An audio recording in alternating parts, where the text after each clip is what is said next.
I can't find the words to explain to you how good these pro gamers are. He's actually extending his units as he leaves the base. He's trying to get so many other players' face that there's not even time for the Balex to finish. Naniwa's got his army split up. He's got one attack on the right-hand side. Another chasing down the army. Storm's come down. These are the best of the best in esports history. And Hux starting to blink forward as the Zealots are removed. The supply goes in Hux's favor. So much energy. Where did that energy come from? Tanks desperately trying to target fire down Queen. The Archon's moving forward. A lot is going down here, and only Colossus left over. He's starting to get some feedbacks down. He's starting to advance forward. Another vortex. There's the blink forward, trying to get underneath those brood lords. Oh, he sends the vortex. Are you ready?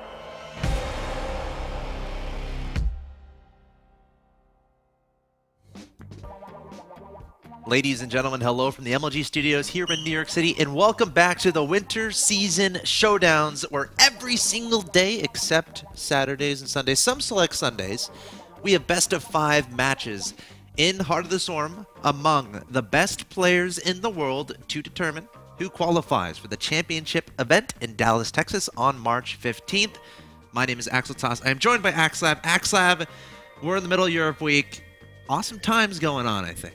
There are some awesome times. Zerg struck back yesterday. We were talking about how Zerg was experiencing some difficulties so far in Heart of the Swarm, but Stefano, man, there is no difficulty that guy can't defeat. We saw that yesterday. I love this tournament structure because it's all best of 5, so you see a lot of games from each player. You don't see anyone fall out just from a single, like, dumb misclick in a single game. And it's so much on stake on every single game, right? It's not one of the situations where you play, like, 20 people and then if you have the best record, then maybe you, like, each game has a... Every single series, the winner qualifies, the loser goes home. Very straightforward. You're given your, you're playing this guy on this date, he's this race, this is the game you're playing. It's a best of 5. Good luck. If you win, you're into Dallas. Huge matches for some of these players. Of course, some of these players are weary from traveling, but honestly, so much money is on the line in Dallas. So every single player is going to be trying their hardest to get that spot. But yesterday, Stefano, let's recap Europe a little bit. Of course, plenty of European matches this week. Last week was Kespa, but as we said yesterday, we saw Stefano pretty much demolish Titan. I mean, it was very one-sided. It was a 3-0. And that's kind of been the story of Europe so far to a certain extent. Of course, Sase with the early 3-0 over Snoot. That happened on Sunday. Baby Knight with the 3-1 victory over Nurchio. You're going to see both of them in Dallas, Texas at the Winter Championship event. And Stefano, the Zerg representative from Evil Geniuses, one of the best Zerg players in the world, taking out Titan. A lot of great players already in this event, and today we're gonna have another PvZ. Should be very exciting, of course. As we round out the week, we're gonna have Sake against his opponent Thorzane, and then Rhett versus Feast. So awesome matches every single day. Again, 5 p.m. Eastern. If you're watching this on VOD, that's fine. I mean, you can try to tune into the live broadcast, but I have a special shout out to give, actually, to our VOD viewers. And I'm getting a little bit emotional saying this. I issued a challenge to the community, and they said challenge accepted. We have reached 5,000 subscribers on YouTube. Cue the crowd noise. It's pretty awesome. We did it, which means we're going to give something back. We got a bunch of Heart of the Swarm beta keys, and there you can see 5,068 subscribers. Guys, keep it up. Seriously, 5,000 is awesome. Call of Duty, they're still a ways ahead of us. If you're watching this on VOD, please show your support for MLG. Hit that subscribe button, and lots of awesome content on the YouTube channel. We got stuff coming out every single day, so take advantage. Definitely a lot of cool stuff there. Not just the matches, but also top 5s, top 10s, comments of the day, etc. A lot of cool stuff. I just got done recording the top 5 from last week. And I'm not one to announce announcements, but it was awesome. I had a lot of fun doing it, and there were a lot of cool plays last week. Of course, keep an eye out for that again, youtube.com/officialmlgse2. That being said, today's match, best of 5, Heart of the Swarm between Bly and Mana. What do you know about these two players, Mr. Axelav? They're both kind of unique in one really cool aspect. So one thing, I mean, we talk about a lot of the European world-class StarCraft 2 players. A lot of these guys come from a Brood or a Warcraft 3 background or a Brooder background, and a lot of these guys, especially the Protoss ones, I'm going to focus mostly on Man here at this point. We talk about their Blinkstalker micro. I mean, that's what Nano was known for, these aggressive micro builds. That's what Sase is known for, you know, meticulous micro, all these players. Mana's a guy who, he's got very good micro as well, but what really astounds me about him is just that his solid game sense and knowing when he should be attacking and when he should be defending is outstanding. He just plays an extremely solid game type. I mean, he absolutely dismantled 4GG a couple months ago in that maybe it was more a couple months ago, whatever it was in DreamHack. I think DreamHack, it was. yeah. Yep. So he's just got game sense. Describes him, which I'm pretty stingy with my game sense descriptions. I don't describe many players as having amazing game sense. Mana is one of the few. Yeah. Bly is a guy who's got insane, like multiple possibilities he can do, right?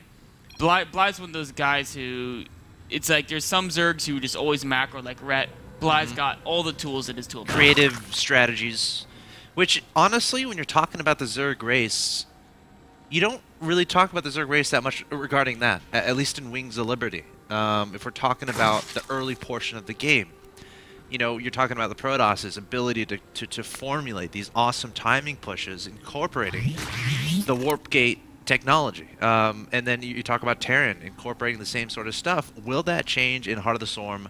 What are we going to see? Also, quick shout out to their names. Their names are pretty awesome. We saw there in the player screen. I tried pronouncing them before the show, but I think I failed. But definitely awesome names. Just had to throw that out there as Nicholas opens a NOS next to me. NOS is good stuff, NOS. Man. It's a great product. Good. I encourage everyone there to drink your NOS. Yes. You know, you have orange juice in the morning, right? You got your salad for lunch. Salad for lunch. And your midday is your NOS. I usually have Dr. Pepper in the morning, though. Oh, no, orange juice, man. I put Dr. Pepper in my cereal. I mean, I love Dr. Pepper, but orange juice is good in the morning. All right, let's introduce these players. In the top right-hand location from Team Acer, we have Bly. His opponent in the bottom left-hand location, the Red Protoss player Mana from Team Mouse. This is important, guys. Tell your friends, tell your family, tell your dog. Get on the community sites, Team Liquid, Reddit. There are threads in those respective locations. And, of course, keep your eye on the bottom of that screen. Again, as a thank you for subscribing to the YouTube channel, we got plenty of beta keys to give out away. Who knows, maybe at 6,000, we'll do it again. But, yeah, Team Liquid thread, there's one there. Have a discussion. Open up the Twitch chat, have a discussion there, say hi to each other. You can even tweet at us, at axeltoss and at axslav. And of course, Reddit is a great source to have a nice conversation in the comments there, you know, saying what you agree with, what you disagree with, and of course being very manner all the way through. But here we are on Neo Planet S, and already we have Bly opening up with a gas. And this is the map where the units once killed slide around everywhere. This is. Which is very fun to watch. It's got that ice effect. You know, of course, ice has a lower degree of friction. So if you have given momentum, you'll go further on it than you would with the same momentum on a terrain with more friction. Yep. Now, fairly standard openings here. Except, well, except for the Roach one. I just said that. Are we watching the same game, sir? I started saying my thing before we built the Roach Warren, and you know, in Wings of Liberty, you wouldn't say the gas is standard, but in Heart of the Swarm, it's been more and more standard. I would agree with so that. I was thinking we'd see, you know, like the normal 2-base layer tech we saw Nurture do a lot of the times, but no, Bly Roach Warren right out of the barrel, cracking that one open. You know, I really want, and he has the gas. How much larva does he have? How much larva does he have? I'm about to check. Units tab 2. Okay. I think he just made... You know what this is going to be? He's going to get Burrow. He's going to get Burrow, and it's going to be amazing. It's going to be amazing. Or you'll prove me wrong. We'll see. I really, really want him to get Burrow, though. It's like he's mining so much gas, and he can't spend it on roaches because he doesn't have the larva. He hasn't started the layer yet. Yeah. Well, you can get Burrow at... oh, you're right. Duh. Oops. Yeah. They did make that change. 2 cannons here at the natural. Mana smells something fishy. Really confused about Bly's build. He cut his economy, canceled the hatchery to get all this gas that he's not using. Interesting. He's building lots of roaches. We'll have to see if he keeps that up. He will be able to keep that up for a little bit longer because of the gas that he has. But again, as we said, Mana has 2 cannons at his front door. No sentries here yet. The Cybernetics core is about to complete, so we're probably going to see a sentry chrono boosted out here, I would imagine. There it is. You know, I mean, this is something where, you know, I said Mana has great game sense at the start, right? He's not a player who's going to lose to a build like this. It's just, I mean, Bly's got his versatile builds, and this is a great one to pull out there, but against Mana? Oh, man.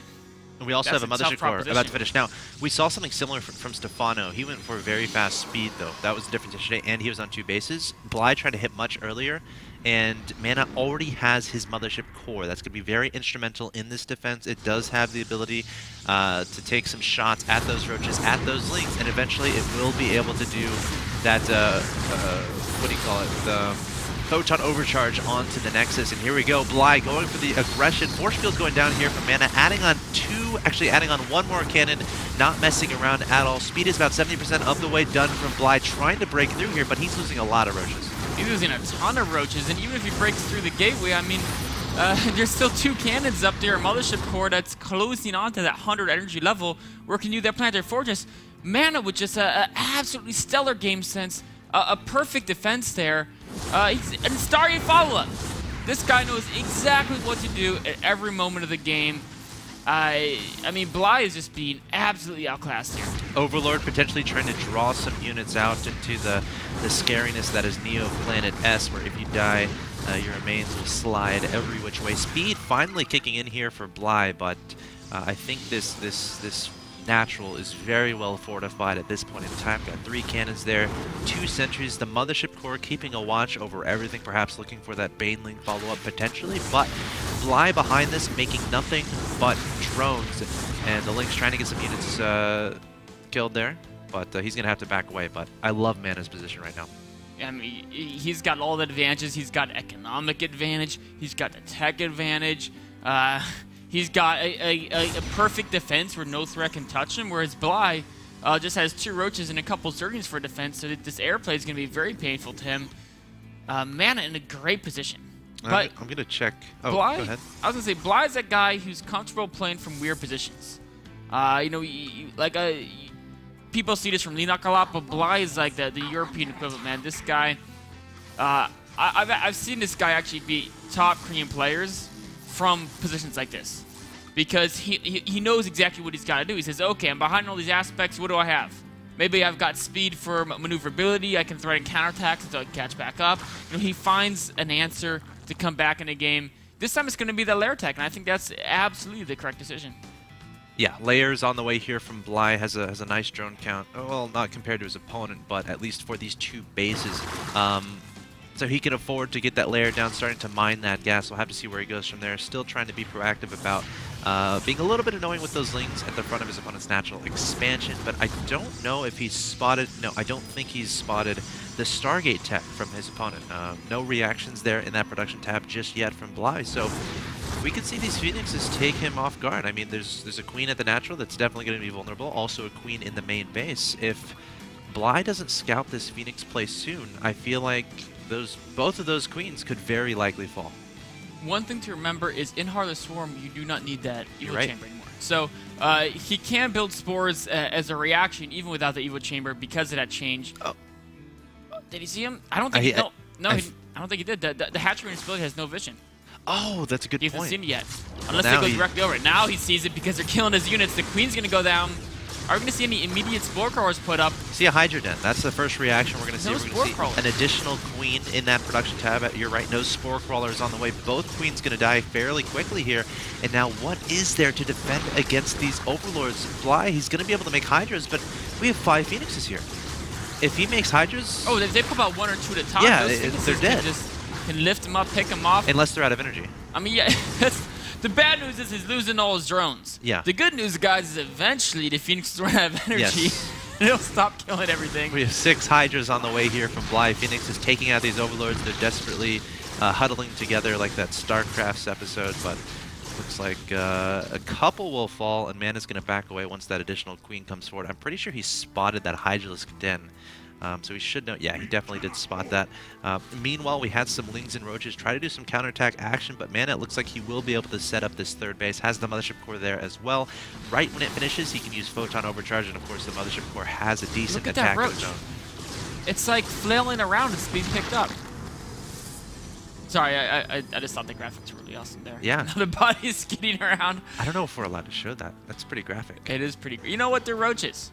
Yeah. How many guys have ever stomped on a roach before? I always let them outside. Oh, okay. No. Yeah, that's what he was. I've killed my fair share of roaches. Roaches, though, I don't know. I make my sister go pick them up, though. All right, Phoenix is taking down this queen at the natural. No, he's gonna keep him alive. Fast reaction by Mana. They're getting those Phoenixes out before the Hydralisk could take anything beyond the shields out. First Colossus is being produced right now, and as soon as that Colossus hits the field, if he gets a couple of them, I mean, the Colossi Stalker Sentry army will just eviscerate any type of Hydralisk that even come close to it. Yeah, it's gonna be very challenging. I mean, do you think Mana will go directly for the natural or to his opponent's third? Because he can see the third here. There's not many drones there, but there's no creep near it. And for Bly to be able to get creep in that direction, I think that's going to be very difficult because he hasn't started that creep in that direction. So, what are your thoughts on that? You know, knowing Mana, I don't think he's going to go anywhere anytime soon. Yeah. He's seen her. He scouted his opponent's third base. He saw 0 drones, right? He has his own third base. He's got better tech.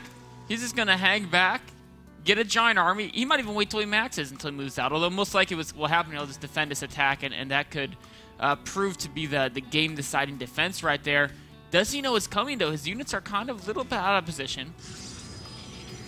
I don't think he does. I mean, he could hallucinate a Phoenix here, which seems silly when you have Phoenixes on the field, but the Phoenixes are being aggressive right now, trying to take down drones, trying to spot his opponent's unit composition, but Bly is coming forward at this point in time. Lots of Lings and Hydras. I don't know if he's aware of his opponent's Colossi, however, because I don't know if he'd be confident engaging with this if he didn't have him, but there is a wall. There's a hole in this wall, I should say. Colossus getting out there, going to be a little bit vulnerable, but Mana going to micro him back, and here comes the main army from Mana, pulling his Phoenixes back as well. He's up 124 to 82 supply, and Bly's Hydralisk Zergling army is going to melt away in a matter of seconds. A couple units get into the main mineral line. Very fast reaction by Mana, though, with that warp in. Photon Overcharge on a Nexus totally shuts down everything Bly's throwing in. Bly trying to reinforce with more and more Zerglings. Keep in mind, all of this dedication to these units is going to impact his drone count. He's only at 37 drones to Mana's 56. Mana going to extend across the field now. Feels like he has a timing. The Colossus just kicked Hydra's body. Get out of here, man. I love this map. I do too. The graphics are so awesome. Can we have every game on this map? We should. This map is so amazing. Map makers at home, if you make a map with icy texture, let me know. I'll try to get it used in MLG. So now Mana's decided to go straight for a natural. Gonna put an end to Bly's, I guess you could say Bly's struggle here on this first map here. Bly, one last attempt at a counterattack to probe. Lets the Zerglings in. It's just watching him. He missed the, I think he missed the placement of the cannon by Yeah, he did little bit. You know, this is massive damage done by his speeding. This is exactly. There was a Colossus here. There was, but he went all the way over to the third. Yeah, there. he's kind of just gonna hang out there. All right. Meanwhile, Mana trying to shut the door on his opponent at his opponent's side of the map here. Nothing here to defend. And this is a base trade, I guess. We have Lings in Mana's base, and we have the entire Protoss army in Bly's base. But Bly gonna throw down the GG, realizing that probably wasn't gonna win that one. And well played from Mana. I mean, sure, Bly did a strategy that's, you know, relatively risky, maybe not the best timed build.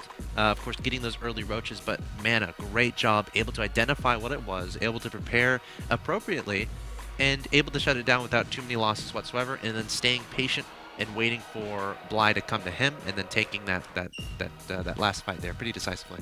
Very decisive game by Mana. Bly's one of those guys that, you know, you ordinarily see a game like that, you say, okay, I mean, the rest of the series, man, it's going to win 3-0. Yeah. I think it's important to remember how that game started. Of course, Bly's very kind of risky opening didn't pay off at all. So the other games, when we see Bly play his non-risky opening games, I think we're going to see some great matches. We'll have to find out, guys. Again, this is a best of 5. No reason to go anywhere. Mana is currently 1-0. Is currently up 1-0 against Bly. Don't go anywhere.